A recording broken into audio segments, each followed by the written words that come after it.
everyone, and welcome to Marketing and Sales Over Cocktails, the weekly podcast that helps you grow your business, improve your life, and enjoy yourself along the way. I'm your host, Allan Langer, and every week we try to bring you the best thought leaders, the best business leaders, and the best minds out there to help you succeed in business and in life. So sit back, relax, grab your pad, your pen, and your favorite beverage, and enjoy the next episode of Marketing and Sales Over Cocktails.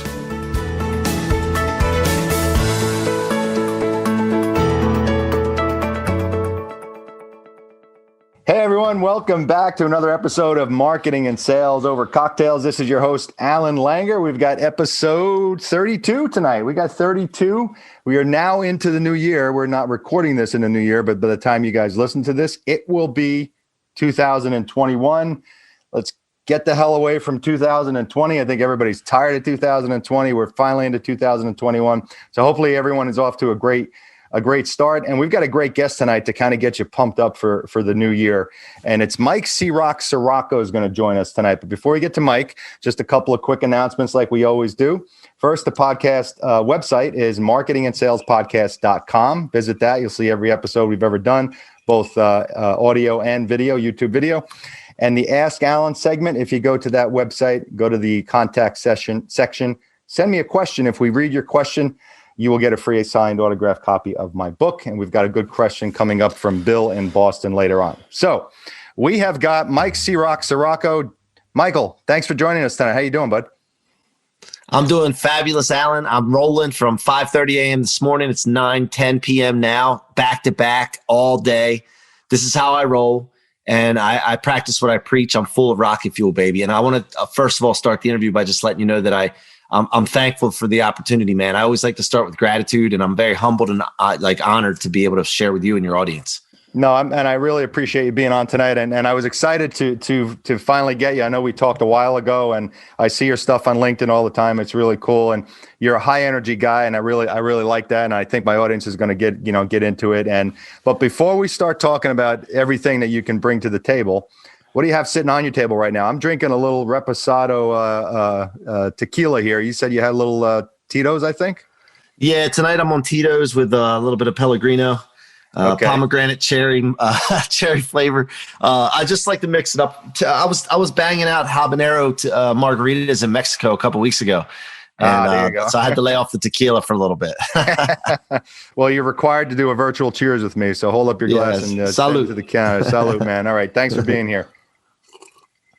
All right. So, Mike, there's a lot to talk about tonight. The one thing I want to, let's start with telling people, what you do and how you help people. I know you help businesses. I know you got a book coming out. You got a lot of stuff, but give us Mike C-Roc in a nutshell.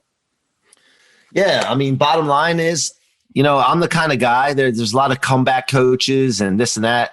I'm the guy that teaches people when they get in a setback, not to survive it and get by, but to explode out of it, via turning setbacks into rocket fuel. That's the bottom line. I do a lot of things, Allan, but that's what everything revolves around. And, I'm in the mortgage business. I'm now getting into tech, coaching, consulting, performance, and just all around, just trying to show people how to go after their potential, man. Mm-hmm. And with relentless stubbornness, if that's a such thing. Ooh, I like that. Relentless. It sounds like my 12-year-old. Yeah. Relentless stubbornness. I like that. So you came from the mortgage industry, right? So how did you get from there to helping people, get through a setback and explode out of that, and then writing a book and stuff? Yeah. So, I came from a lot of, being around a lot of broken people growing up. And then as I got older, same thing, man, I just kept witnessing like how broken minded people are. And I'm not okay sitting back, letting that happen. Some people just accept it or deal with it. And the important thing to understand is a lot of times when we're around people that are broken, we start to analyze ourselves and feel like, or we're doing something wrong. Mm-hmm. And over time of being around a lot of broken people, you start to introvert instead of extrovert, and you start being caged up, and you're not yourself. You're not who you were meant to be. And so I found that being the case with a lot of people, and myself, I was noticing with myself. And so, basically, I ran into Grant Cardone about 2 years ago, and his book and all that. And what I found was that I was caged up, and I gave all of a sudden validation to me from reading his book and being around him and listening to him to let the animal out of the cage. And it was about time I did that. And then when I did that, it just like opened up like a, I don't want to sound too feminine here, but I was a butterfly opened out of a cocoon, man. It was like, wow, what have I been missing? And so all the people around me started to benefit from it as well, because the energy is contagious. And basically, Allan, I believe that I was put on this earth with certain potential, like all of us are. And I feel like it's a slap in the face of my creator, whoever put me here, which I believe in God, put me here. And every day, if I don't wake up and go after it. And so that's what some things that drive me every day. And so, yeah, I mean, long story short, yeah, done a lot of things. The mortgages is just a vehicle. I'm a people builder at heart, man. That's really what you said back in the beginning there is it resonates so much with me, because that's the foundation of my sales training. Is so much sales training is about not being who you are as a person. You have to, they train you to follow the certain pitch and just become the same robot every single time. And the most successful salespeople are the people that are actually themselves. You don't turn into a different salesperson when you're actually in front of someone. And it sounds like that's what you're talking about. It's like, you got to find who you are and get out of that cocoon and become that butterfly, and then blossom from there. Yeah. I mean, at the end of the day, you got to be yourself, and people can sense that. And I believe in sales, like connecting with people, like sharing a story with someone, and connect them with their heart. Because once you connect with people's hearts, they'll listen to your content. They'll listen to your sales pitch. And the thing is that when you do that, though, there's nothing wrong with staying on a guideline of a sales process, right? Right. But not like a robot. And so, by the way, speaking of telling stories, I'll share something with you just to give you a little bit of background. When I came from a broken home, I don't remember my parents ever together. And growing up, I thought that was normal. I dealt with a lot of child support, custody things, step parents getting involved, jealousy. I mean, just it was crazy. And as a young kid, you're sitting witnessing this, everything going on above you, and you're like, "What? Am I a part of this? Like, am I cause of this? Like, what does this have to do with me? How did I get into this position?" And then then things are being taken out on you because of the conflicts. And so as a kid, you're trying to figure your way through this stuff. But, my mom, at a young age, she always told me, before I even knew what the word leader was or what it meant to be a leader, she always told me, you're a leader. You're going to influence people. And so I believe that at a young age, my mom imprinted something in my brain. And then what happens is it happens to all of us.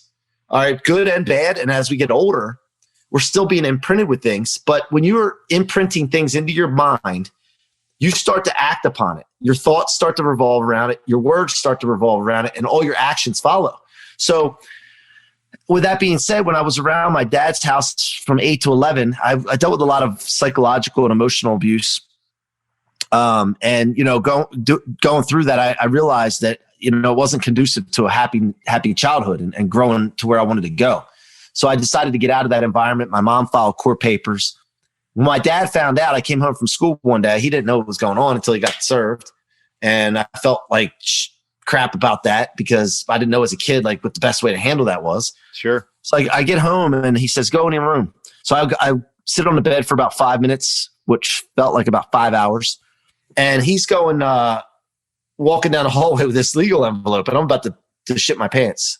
Pardon the expression, but I'm scared to death because as a kid, I was walking on eggshells as it was.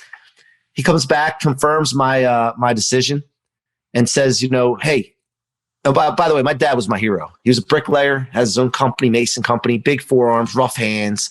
I always looked up to him for how hard of a worker he was. Wad $100 bills in his pocket all the time. With a rubber band around it.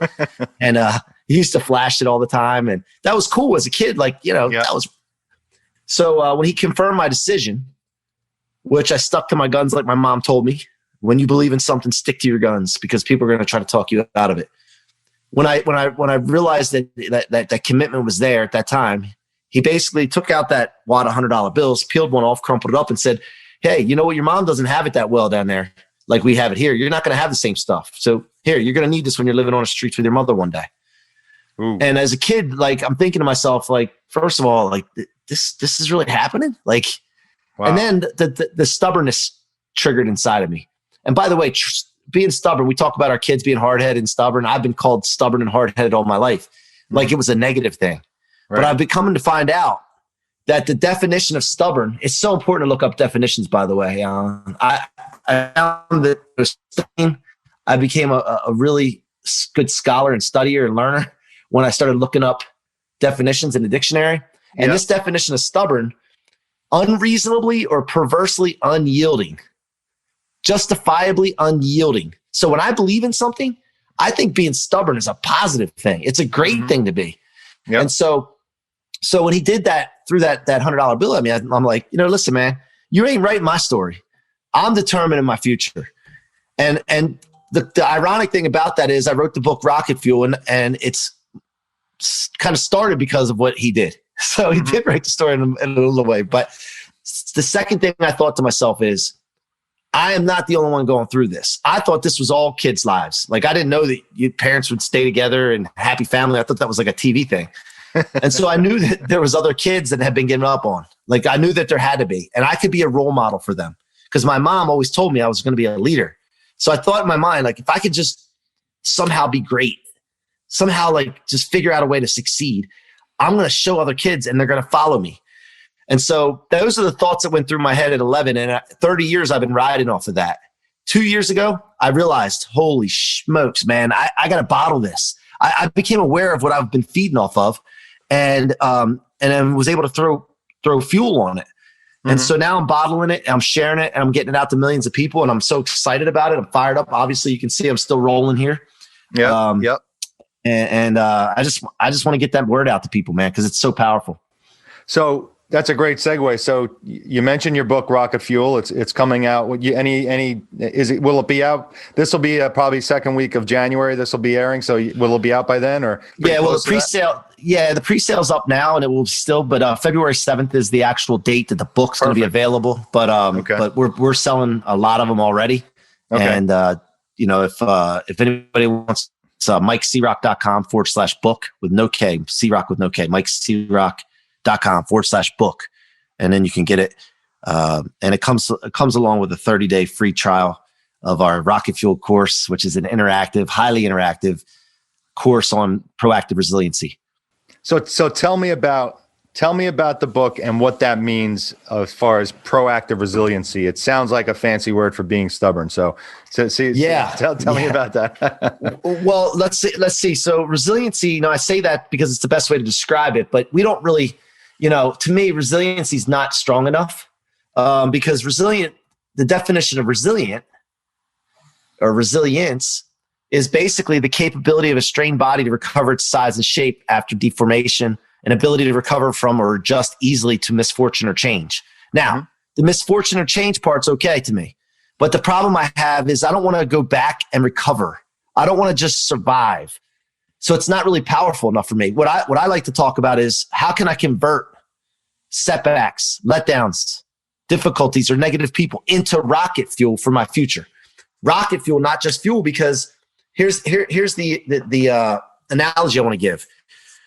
I want to get away from gravitational pull. Gravity's all the negative stuff. That's the stuff that stops you. We don't get stopped by successful people around us. We don't get stopped by encouraging people, wins, successes. We get stopped by all the other stuff, all the negative opposites of that. So I was thinking to myself, if I can get rid of that stuff, wait a minute, not just get rid of it, convert it and store it in my tank instead of my trunk, I could take this thing and blast out and blow past competition that gets stuck in setbacks. Because a lot of people get paralyzed when something bad happens for an hour, a day. Sometimes it ruins careers. So what I want to do is I want to take this and go into space away from gravitational pull, all of other people's problems and suppressors, and I want to pick my problems. So when you get in this space, you notice something. You get away from gravity, and it's like, holy cow. Thrust was a must. That's one of my sayings. Thrust was a must to get out here. But now I'm here. And now, like, I can pick my own problems, right? You've heard of FU money. Well, FU money, that's part of that. Or being in a relationship that you just feel so free, being able to do what you want to do comes down to freedom, basically. And that's what we're aiming for. And that's what this concept's all about. And that's what you're training as far as what the book teaches, and then what your course does as well is teaches people how to get out of gravity and into space. Yeah, and the important thing about this, it tells a lot of stories and anecdotes as well to share how I came up with this. But it's an important thing to understand that it's proactive. It's got to be proactive, because when you're in a setback or a letdown and you're in that spot where it feels like you get that feeling, you're like, oh man, or shocked that something happened. You don't see the light at the end of the tunnel the closer you are in proximity to that letdown. You don't have hope. It's very difficult to grasp this concept in that period of time or just after it. So it's important to prepare yourself proactively ahead of time so that anything coming in your way, like I'm not scared of anything. Like I know no matter what comes my way, as long as it doesn't kill me, I'm going to use it as fuel and I'm going to find some good out of it. And that's just a mindset thing. And it changes everything for you. So that's great. That's amazing. I love that. And we're talking sales here, right? So sales, marketing, business, leadership. It's called sales and marketing marketing and sales over cocktails. But we talk about a lot of different things that make you succeed in business and in life, is what I say in the beginning of the show. So think about it. I've been in sales for a long time, 1998, been in mortgages for a long time. And how many times have you seen someone have a sale go wrong? The customer flips out, whatever the case is. In our business and mortgages, it could be a low appraised value, a home inspection goes bad. And that loan officer or real estate agent, it ruins their week. Yeah. And during that week, they're ruined and they don't prospect. They don't take care of any, and then it ruins them and sets them back. Here, we're taking these things and like, okay, what good can we get from this? And while we're doing that, let's keep prospecting, because we're not getting stopped. So it changes everything in business and sales too. I think this year has been such a test for so many people to go one way or the other. COVID happened in March, and you had the people who curled up into a ball and said, I'm letting this, I'm going to play this out. I'm not going to do anything. This, woe is me. And you have other people like, I'm going to take advantage of this. I'm going to turn this situation into something that's going to be positive. And a lot of people did that. A lot of people had their best years ever. I had my best year ever, but I spent about a day saying, what the hell am I going to do? And then I'm like, well, I'm not going to sit around and feel sorry for myself. And I did something about it. So you're right. I love the preparation though. I love the proactiveness about that, because I think that's really important to know that stuff's going to happen. Just be prepared for it. Yeah. Right? I mean, not be prepared for it. Like, be prepared to convert. Like, it's so important. Yeah, that's even better. Yeah. I mean, we say thrust is a must because it rhymes and it's cool, but it also has a little sexual connotation, and people are like, wait a minute, thrust is wait a minute. So it gets attention, right? Yeah. Attention's important, but you have to move forward. That's a law. Like, it's not negotiable. You have to move forward. You're not getting stopped.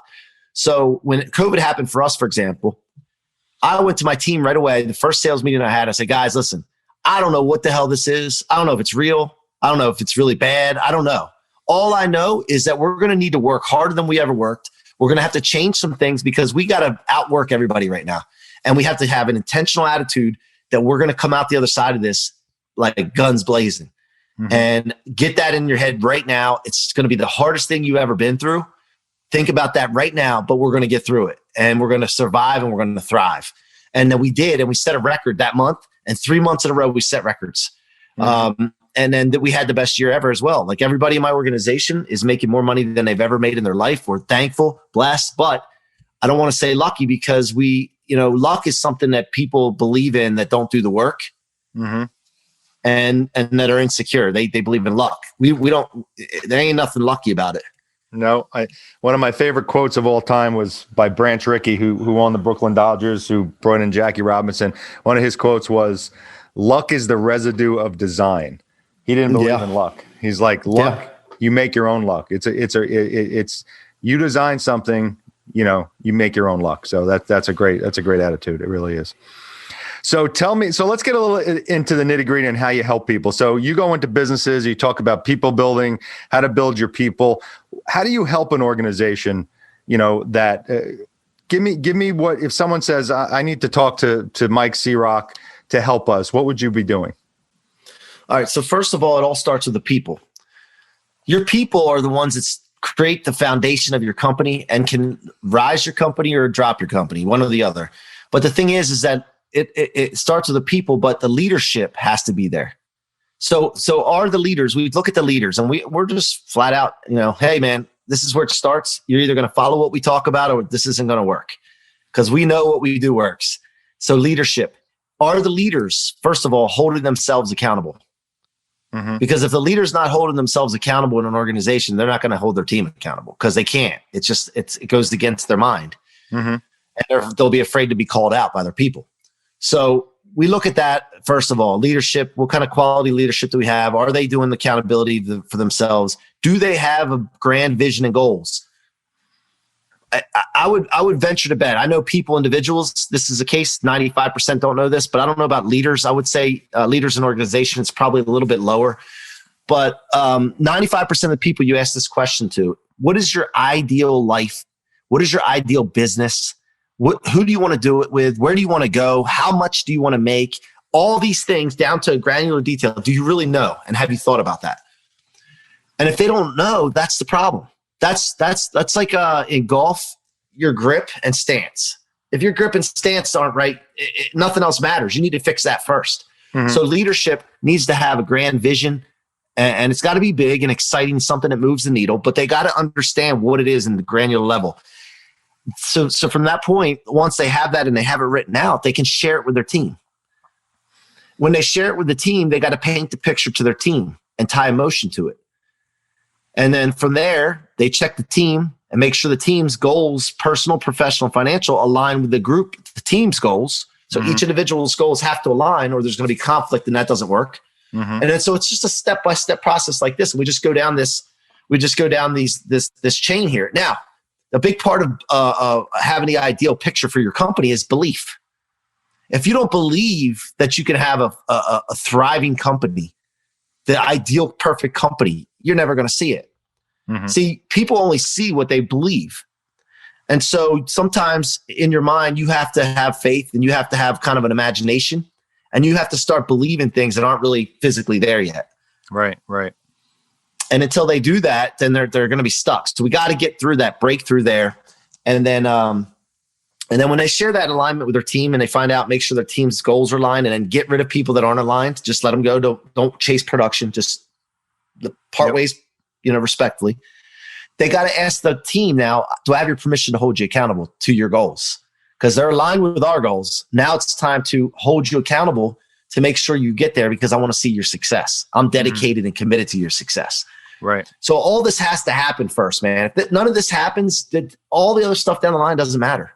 And so that's where we start, and we work from there. And then we go to the people and make sure the people, we're building people, but we got to build their mindset first and their belief, and check their beliefs. And we go, that's just the process we go through with each individual and check it out. And then once you get there, that alone, just that part, your business will increase 30%. Mm-hmm.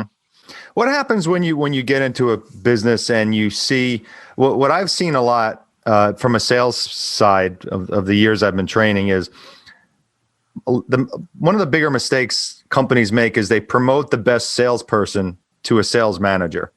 And I would say over 70% of the time, that person is not fit to be a leader. They're a great salesperson, but they're not a good sales leader.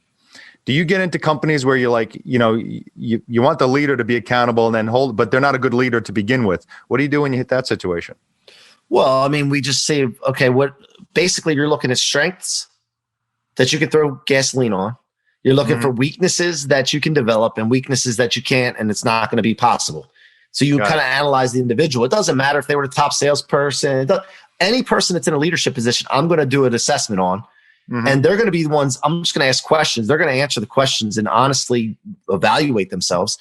And at the end of the day, if you can develop that person into a leader by having a big grand vision first, being able to hold themselves accountable with discipline to it, and then laying that out to the team, those steps there, then you are on your way to success. If it doesn't matter if it's a top producer or not, and they're in that position, if they can't do any of that stuff, then they need to pack their bags and head west.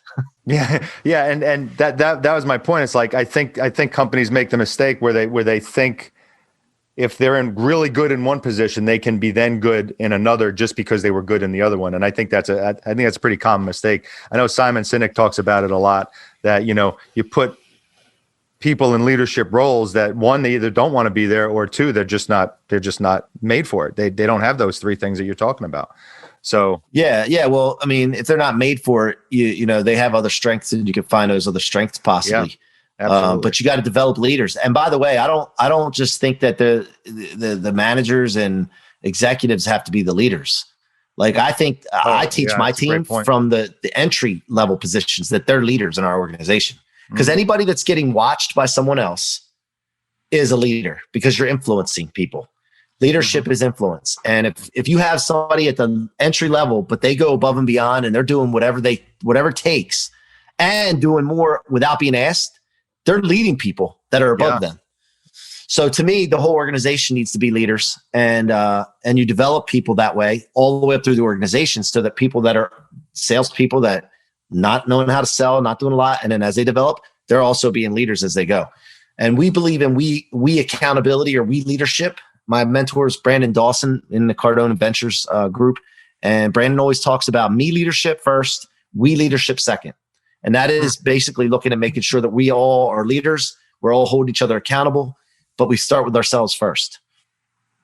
What a great point. Yeah, because some of the best sales organizations that I've seen, you've got the leaders within the sales team. You've got leaders leading the younger guys, or leading the guys that are setting the example, and then led by a really good person who knows how to let that happen. So that's a tremendous point that I think a lot of companies probably miss. So that's really good stuff there. So talk to me about, boy, we're always at 30 minutes already. This is flying by. So you said you're a Yahoo Finance. They're in love with you. They have like, they write you love letters all the time. Tell me about what Yahoo Finance and you, tell me a little bit that relationship. So, here's the bottom line is, I'm a Grant Cardone licensee, mentee. I go after someone that is in a position where I want to be, or on the journey to where I want to be. And I just basically immerse myself in their content, to the point where my wife said, Grant lives in our house. And it's that way, but I believe in that. I got to basically not just drink the Kool-Aid, but swim in it. And what happens is that I start practicing what he preaches, following a blueprint. I'm a big guy on blueprints. Like, if I'm building a house, I'm looking at the blueprint. Okay, here's the materials. Here's what you do first. Follow the blueprint. I'm following the blueprint. I'm just doing what he did, but I have the authority to follow with him and talk about his content too, because I'm a licensee. I bought into that on purpose, right? Because I wanted to make sure that I could follow that blueprint, and then I could be a case study for his content and show people what it's capable of. Some people say, well, dude, why do you do that? Why don't you just, like, you're promoting his brand, and like, what about your brand? To me, he helped me in a dark time. And to me, I owe it to him to do that. And I don't even know if he knows that part. I've told him, but I don't know if he remembers that specific story, that in a dark time, I came into the 10X rule, and I read the book. My brother told me about it. He's like, this guy sounds just like you. You got to read this book. So I read it, and it changed everything for me. It unleashed my leash, my animal leash, opened my cage up. And what happens is now, like, he's doing a fantastic job with a movement that he has, and he's going worldwide. I believe in that. And I believe that if I jump on his train and help support him, it's going to help me as well. And so I'm a big believer in doing things for other people. And then you get a lift and some kind of altitude from that. Of course. Yeah. The more you give, the more you're going to get back. That's one of my favorite sales books is Go Givers Sell More by Bob Berg. It's about giving first rather than selling. And then all of a sudden you just start selling a lot more because of that mindset of giving. So it's a great way to be. All right. So yeah, I love it, man. I love sales. Sales is such an easy thing once you understand it. Yeah. Right. Tell that to a lot of salespeople out there. Right. You're right. It can be.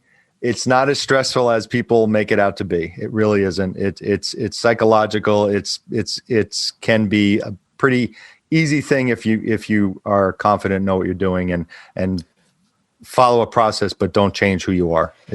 Well, the other thing, Allan. The other thing is, I'm wearing a diamond necklace right now. This is important to me for the story I'm about to tell you. I went to Mexico a couple weeks ago.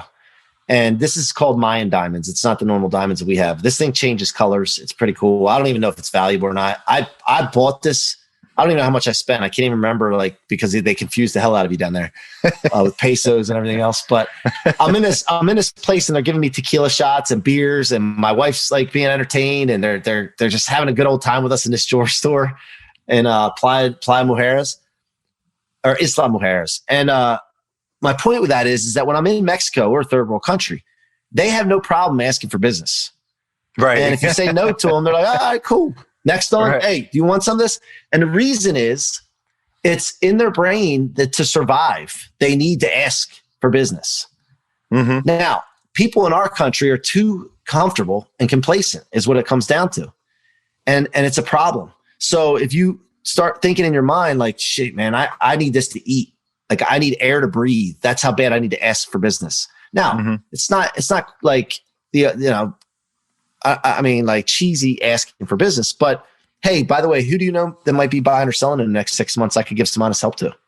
And in conversations like that to people, nobody ever gets upset, but I guarantee you, if you ask matter of fact, did you know who the top salesperson at Home Depot is for warranties on products that they sell? Isn't it I think I read this story. It's one of the cashiers, right? Like it's the automated cashier. Guy? No, the automated cashier. Oh, really? It's the computer that when you put your card in to pay, the next question that pops up is, do you want what do you call it? The extended warranty. You want the extended warranty for $30. But you know what the secret is it asks every time. Every single time. Every single time. So what's that tell you? Yeah. Just ask. Yeah. Right. So I tell my team that all the time. And then we practice it. Like we'll be on a sales call in the morning, 10 o'clock every morning. And we always go through this thing. All right, ready? On a count of three. 1, 2, 3. Who do you know that might be buying or selling in the next 6 months so we can get some honest help to? And we all do it because then it becomes like just a normal thing. And it's all, like you said, it's just asking, and nobody gets pissed at you for asking that question. Right. Especially if you have the relationship built already. You gotta have, they gotta like you and have that. But you're so right. I watch the beauty of the Zoom world we live in now is like I get to watch a lot of recorded sales calls where prior to that I'd have to go and actually sit on a sales meeting. So it's actually been pretty cool. And every time I'm watching a sales call, 8 out of 10 times they don't ask for the order. I'm like, watch this. Or I'm like, watch this. You had the pricing in front and you didn't actually ask them to buy it. And it's shocking to me. It really is. It really is a shocking thing. Like one of Grant's secret weapons that he taught us is that some people carry the sales cycle way too long. The people are ready to buy and you got to ask them. So the question he asks is, have you seen enough to make a decision? I like that. A lot of times they'll start the demo just maybe 2 minutes into it and say, hey, by the way, have you seen enough to make a decision? And if they say no, then that doesn't mean they don't want to buy. They just haven't seen enough. So then you continue. But you'd be shocked how many people say, yeah, you know what, I have. All right, let's roll. And so that's a secret weapon we use. Like that. Never heard that before. Yeah. That's good stuff. And they like, a lot of people in sales give the price at the end. Mm-hmm. No, so I don't train that either. Yeah, the price at the front allows them to build value after they hear the price, and then you're showing them building value as you go, rather than them the whole time you're showing them the product or whatever, and they're thinking to themselves, man, I wonder how much this is going to, oh my gosh, this is going to be expensive. And they're thinking about that rather than focusing on the demonstration that you're giving them. You're so right. You're 1,000% right. And that's not me, by the way, that's all Grant. I mean, I learned that from him. So no, and you look at that concept of having of bringing the price up front, or even having the customer help build the price. I train a lot. If you're doing a product that you can actually build, have the customer build it, because then they own it, and then there is no surprise at the end.